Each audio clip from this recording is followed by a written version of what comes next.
Friend ఈరోజు మనము 10th class ఇంగ్లీష్కు సంబంధించి 6th యూనిట్ బయోడైవర్సిటీ యొక్క ఏ రీడింగ్ ఎన్విరాన్మెంట్లో 3వ పీరియడ్ చదువుకుందాం.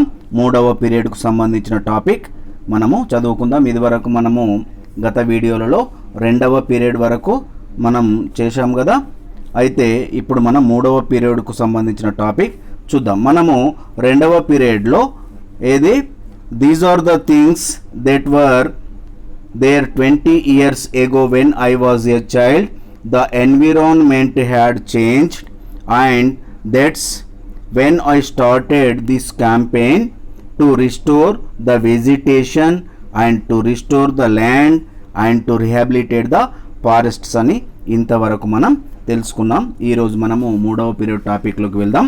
ఈ టాపిక్లోకి వెళ్ళే ముందు మీకు ఒక విజ్ఞప్తి చేస్తున్నాను.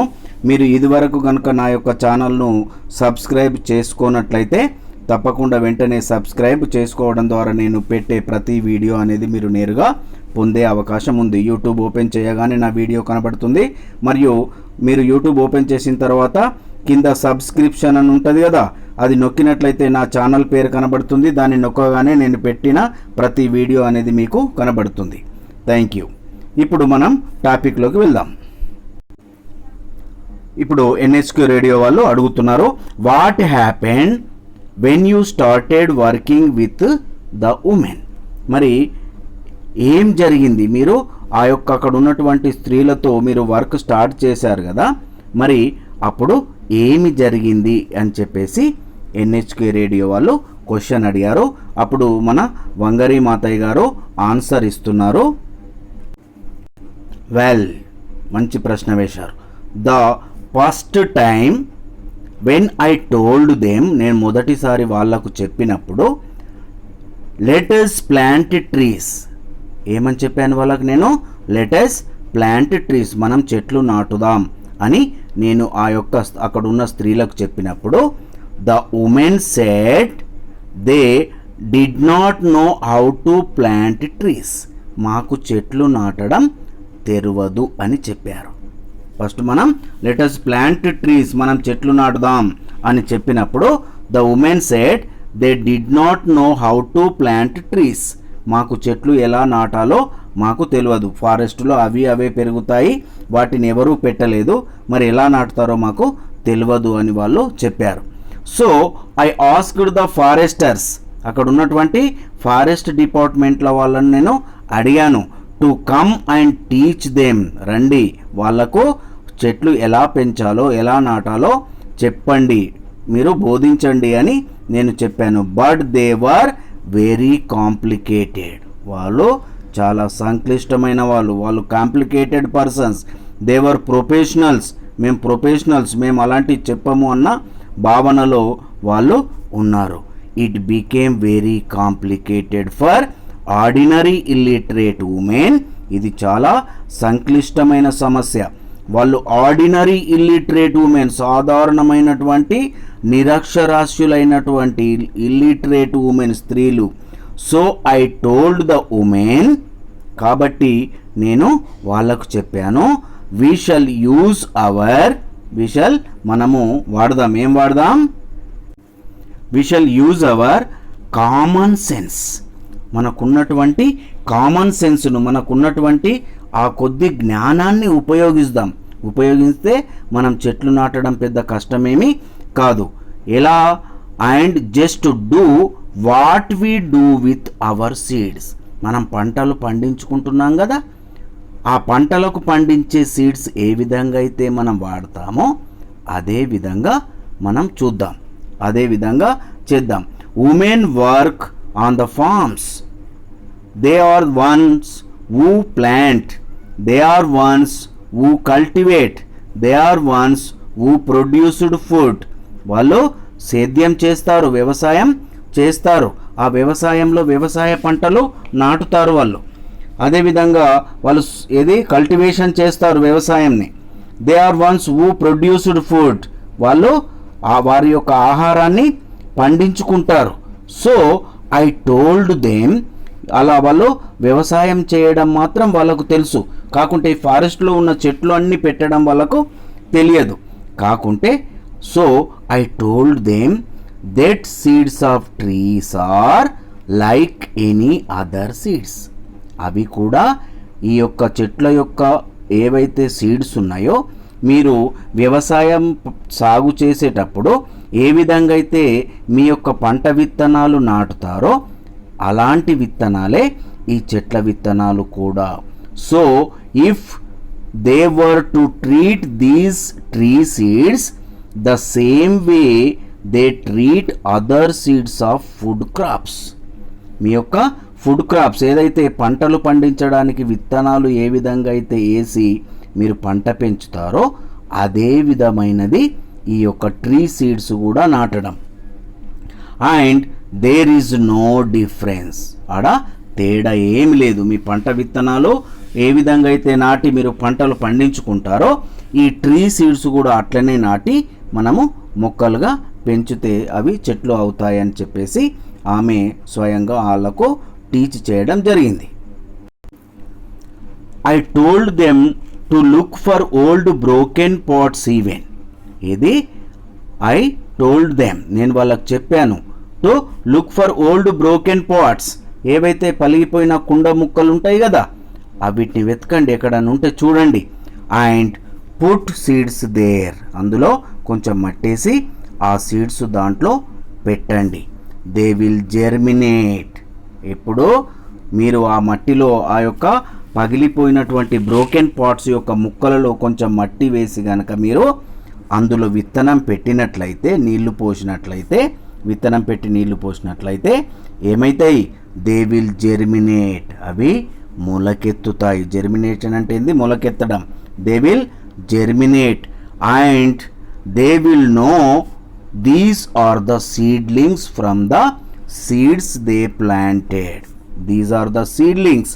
ఏదైతే సీడ్లింగ్స్ అంటే ఏంది? నారు. ఆ యొక్క విత్తును ఏది సీడును మనము ఆ మట్టిలో ఆ యొక్క బ్రోకెన్ పాట్లో మట్టి పోసి పెట్టి నీళ్లు కనుక ఇచ్చినట్లయితే ఆ యొక్క జెర్మినేట్ అయ్యి అవి మొలకెత్తి ఏమైతాయి? సీడ్లింగ్స్ అవుతాయి, అంటే నారుగా తయారవుతాయి. చిన్న చిన్న మొక్కలు అవుతాయి. ఆ మొక్కలనే మనం సీడ్లింగ్స్ అంటాం, నారు అంటాం కదా. From the seeds they planted, వాళ్ళు ఏ సీడ్స్ అయితే పెట్టారో ఆ సీడ్స్ నుంచి సీడ్లింగ్స్ అంటే నారు అనేది వచ్చేస్తుంది. చిన్న మొక్కలనే మనం నారు అని అంటాము, వరి నారు అంటాం కదా, ఆ విధంగా. We gave them plastic bags to be able to put those seedlings and to nurture them and when they were about ½ metre long. ఇది వాళ్ళకు ఈ యొక్క బ్రోకెన్ పాట్లో మనం పెట్టినటువంటి విత్తనాలు కొంచెం మొలక రాగానే తర్వాత ఏం చేశాను? We gave them plastic bags, వాళ్ళకు ప్లాస్టిక్ బ్యాగ్స్ ఇచ్చాము. To be able to put those seedlings, ఆ నారు పెట్టడానికి. ఆ ప్లాస్టిక్ బ్యాగులలో మట్టి నింపి దాంట్లో ఈ నారు పెట్టేయాలి. ఆ తర్వాత ఏం చేయాలి? టు నర్చర్ దెమ్, వాటిని పెంచాలి. ఆ యొక్క ప్లాస్టిక్ బ్యాగులలో ఆ యొక్క మట్టి పోసి ఈ యొక్క నారు పెట్టిన తర్వాత కొద్ది రోజులు పెంచాలి. ఎంతవరకు? When they were about half metre వరకు పెరిగే వరకు ఆ ప్లాస్టిక్ బ్యాగులలో పెట్టినటువంటి మొక్కలను పెంచాలి. And then they could go and transplant them on their farms. ఆ తర్వాత వాటిని తీసుకెళ్ళి ట్రాన్స్ప్లాంట్ చేయండి, వేరే దగ్గర నాటండి. ట్రాన్స్ప్లాంట్ అంటే ఏంది? ఆ నారు తీసి వేరే దగ్గర నాటడం. ఈ ప్లాస్టిక్ బ్యాగులలో ఉన్న నారును తీసి వేరే దగ్గర నాటడాన్ని ట్రాన్స్ప్లాంట్ అంటాం. ఒక దగ్గరికి వెళ్ళి తీసి ఇంకొక దగ్గర నాటడం. ఆ తర్వాత మీరు ఆ ప్లాస్టిక్ బ్యాగులోకి వెళ్ళి ½ మీటర్ అయిన తర్వాత తీసి మీ యొక్క ఫామ్స్లలో నాటండి. ఇన్ ద బిగినింగ్, ఈ విధంగా చెప్పిన తర్వాత, in the beginning it was difficult, మొదట ఇది కొంచెం చాలా కష్టమే అయింది. But they soon gained confidence, ఎప్పుడైతే కొంచెం కొంచెం చేస్తూ పోయారో వాళ్ళకు నమ్మకం అనేది వచ్చేసింది. They gained confidence and they became very competent foresters. వాళ్ళు ఎలా అయ్యారంటే ఒక ఎలిజిబుల్ ఫారెస్టర్స్ మాదిరి కాంపిటెంట్ ఫారెస్టర్ మాదిరిగా తయారైపోయారు. అందుకే వాళ్ళను నేనేమన్నాను? So I called them foresters without diplomas. ఎలాంటి డిప్లొమా చేయని, ఎలాంటి చదువుకొని ఫారెస్టర్స్ అని పిలిచాను. ఎందుకంటే వాళ్ళు నేను చెప్పిన దాని ప్రకారము వాళ్ళు కాన్ఫిడెన్స్ గెయిన్ చేసుకొని చాలా మొక్కలు నాటారు కాబట్టి వాళ్ళు మంచి అర్హత గల ఫారెస్ట్ వాళ్ళుగా తయారయ్యారు కాబట్టి వాళ్ళను నేనేమన్నాను, ఫారెస్టర్స్ వితౌట్ డిప్లొమాస్ అని అన్నాను అని ఇక్కడ వంగరి మాతయ్ చెప్పారు. ఇక నెక్స్ట్ క్వశ్చన్ ఎన్హెచ్క్యూ రేడియో వాళ్ళు అడిగారు ఏమని, why do you think they responded so well to your message. నువ్వు ఇచ్చిన మెసేజ్కి ఏది ఈ యొక్క ప్లాంటేషన్స్ చేయాలా అని చెప్పావు కదా, మరి దానికి వాళ్ళు ఎలా రెస్పాండ్ అవుతారని మీరు ఎలా అనుకున్నారు అని question. Why do you think they responded so well to your message అని క్వశ్చన్ అడిగారు. అప్పుడు వంగరి మాత ఏం చెప్పారు, ఇట్ వాజ్ నీడ్. వాళ్ళకు ఏం కావాలి, అది అవసరం. అది లేకపోతే వాళ్ళకు ఫుడ్ లేదు, క్లీన్ డ్రింకింగ్ వాటర్ లేదు, ఫోడర్ ఫర్ ఎనిమల్స్ లేవు, కాబట్టి బిల్డింగ్ మెటీరియల్ లేదు. ఎందుకంటే ఫారెస్టర్స్ అన్నీ ఏమైపోయి నరికి వేశారు కాబట్టి వాళ్ళకు నీడ్, అది ఇట్ వాజ్ నీడ్, అవసరం కాబట్టే వాళ్ళు రెస్పాండ్ అయ్యారు. And when the women said they needed firewood, అక్కడ ఉన్న స్త్రీలు చెప్పారు ఏం కావాలి వాళ్ళకు, ఫైర్వుడ్ కావాలి. ఫైర్వుడ్ అంటే ఇదివరకు చెప్పాను కదా, వంట చెరుకు, వంట చేసుకోవడానికి కావలసిన కర్ర, కట్టెలు, వాటిని మనం ఫైర్వుడ్ అంటాం. అండ్ బిల్డింగ్ మెటీరియల్, ఇల్లు కట్టుకోవడానికి కూడా కర్ర కావాలి. వి రెస్పాండెడ్ టు దట్ నీడ్, అలా అవసరం కాబట్టి వాళ్ళు దానికి రెస్పాండ్ అవుతారు అనేది ఖచ్చితంగా మనకు తెలుసు. వి రెస్పాండెడ్ టు దట్ నీడ్, వాళ్ళ యొక్క నీడ్కి మనం రెస్పాండ్ అయ్యాం కాబట్టి దానికి వాళ్ళు ఆటోమేటిక్గా రెస్పాండ్ అయ్యారు. ప్లాంట్ ట్రీస్, ఇవి కావాలి అంటే ఏం చేయాలి మీరు, ప్లాంట్ ట్రీస్, చెట్లు నాటండి. Then you will have trees for firewood, అప్పుడే మీ ఫైర్వుడ్ కావాల్సిన ట్రీస్ వచ్చేస్తాయి. అండ్ ఇన్ ట్రాపిక్స్, ట్రాపిక్స్ అంటే ఏంది, మనం ఉష్ణమండలం, ఏది భూమధ్య రేఖకు ఇరువైపులా ఉన్నటువంటి ఏరియా కొంచెం ఉంది కదా, 23.5, ఆ యొక్క ట్రాపిక్స్ లోపట, ఉష్ణమండలం లోపట ట్రీస్ గ్రో వెరీ ఫాస్ట్. అక్కడ ఆ ట్రీస్ పెరగడానికి తగిన వాతావరణం ఉంటుంది కాబట్టి చెట్లు వేగంగా పెరుగుతాయి ఆ యొక్క ట్రాపిక్స్లో, ఉష్ణమండలంలో. అండ్ ఇన్ 5 to 10 years, ఏదైతే ఈ సౌత్ ఆఫ్రికా ఉందో ఎక్కువగా ఉష్ణమండలంలో ఉంది కదా, కాబట్టి అక్కడ వాతావరణము ఆ యొక్క చెట్లు వేగంగా పెరగడానికి అనుకూలంగా ఉంటుంది కాబట్టి ఆ చెట్లు వేగంగా పెరుగుతాయి.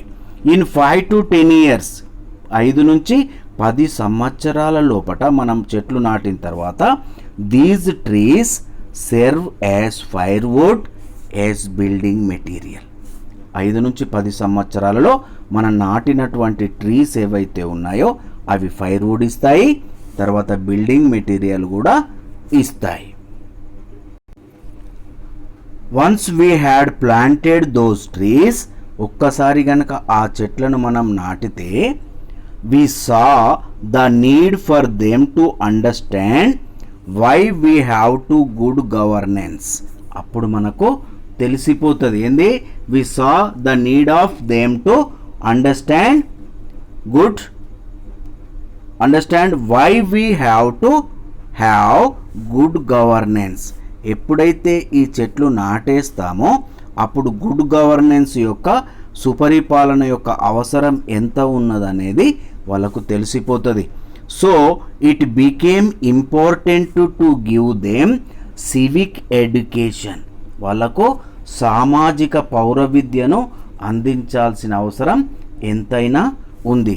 సో ఇట్ బికేమ్ ఇంపార్టెంట్, అది ముఖ్యమైపోయింది ఏంది, to give them civic education, వాళ్ళకు సామాజిక విద్య అందించాల్సిన అవసరం ఏర్పడింది. So that they could understand how we govern our self. దానివల్ల ఈ సివిక్ ఎడ్యుకేషన్ ఇవ్వడం వల్ల వాళ్ళకు అర్థం చేసుకోగలిగారు ఏంది, మనకు మనం ఏ విధంగా మనము మంచిగా పరిపాలన చేసుకోవచ్చు, ఏది how to we governance our self. And why we govern our self, మరి మనకు మనం ఎందుకు గవర్నెన్స్ చేసుకోవాలన్నది కూడా వాళ్ళకు తెలిసిపోయింది. మనకు మనమే చెట్లు నాటుకోవడం ద్వారా ఎన్విరాన్మెంట్ అనేది గుడ్ అయిపోయి మన యొక్క సమస్యలన్నీ తీరుతాయి అని చెప్పేసి వాళ్ళకు తెలిసిపోయింది. And the way we govern our self, మరి ఏ విధంగా చేసుకోవచ్చో కూడా వాళ్ళకు తెలిసిపోయింది. And why we are managing our environment the way we are managing it, మరి మనం మన యొక్క ఎన్విరాన్మెంట్ని ఎలా మేనేజ్ చేసుకోవాలి, ఎందుకు మేనేజ్ చేసుకోవాలి, why we are managing our environment the way we are managing it. కాబట్టి మనకు మనమే ఎలా ఎన్విరాన్మెంట్ ఎందుకు చేసుకోవాలి, ఎలా చేయాలి, the way we are managing it అన్నది కూడా వాళ్ళకు తెలిసిపోయింది. Because we were dealing with the environment. ఎందుకు చేయాలి మరి ఇదంతా, మనం మొత్తం కూడా ఈ యొక్క ఎన్విరాన్మెంట్తో సంబంధం డీలింగ్ కలిగి ఉన్నాం. ఎన్విరాన్మెంట్ మాత్రం డిగ్రేడెడ్ అయితే మనకు ఫుడ్ లేదు, వాటర్ లేదు, ఫోడర్ లేదు, పశువులకు బిల్డింగ్ మెటీరియల్ లేదు, ఇవన్నీ సమస్యలు వచ్చేస్తాయి. కాబట్టి మనం ఎన్విరాన్మెంట్తో సంబంధం కలిగి ఉన్నాం. Because we were dealing with the environment. We gave them education both in civics and also in environment. వాళ్ళకు సామాజిక విద్యను అందించాం అండ్ ఎన్విరాన్మెంట్కు సంబంధించిన విద్య కూడా అందించడం జరిగింది. that made them understand clearly.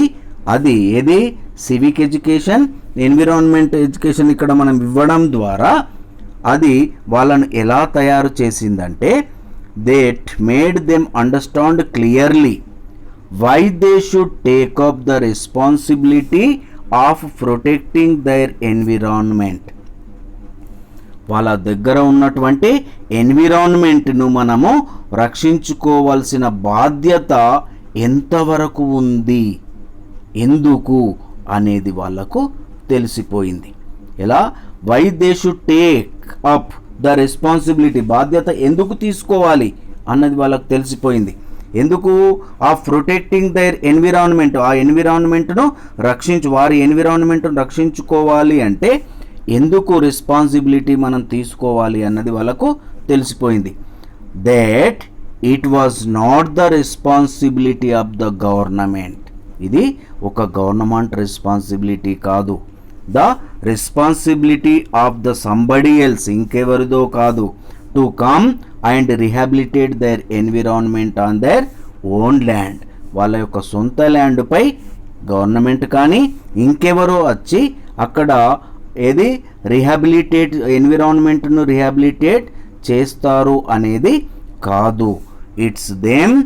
It's their responsibility, అది వాళ్ళ బాధ్యత అనేది వాళ్లకు తెలిసిపోయింది. ఏది గవర్నమెంట్ది కానీ ఇంకెవరిదో కాదో, ఈ బాధ్యత మాది, ఇట్స్ దైర్ రెస్పాన్సిబిలిటీ అనేది వాళ్లకు తెలిసింది. ఇంతవరకు మనకు 3వ పీరియడ్ కంప్లీట్ చేసుకుందాం. నెక్స్ట్ వీడియోలో 4th పీరియడ్కు సంబంధించిన నెక్స్ట్ టాపిక్ అంతా తెలుసుకుందాం. మీకు బాగా అర్థమైందని అనుకుంటున్నాను. మీకు అర్థమైతే తప్పకుండా లైక్ చేయండి, మీ మిత్రులకు షేర్ చేయండి, తప్పకుండా కామెంట్ బాక్స్లో కూడా కామెంట్ చేయండి. ఆ తర్వాత మీకు ఇదివరకు కనుక సబ్స్క్రైబ్ చేసుకున్నట్లయితే తప్పకుండా సబ్స్క్రైబ్ చేసుకొని నేను పెట్టే ప్రతి వీడియో అనేది మీరు పొందండి. Thank you.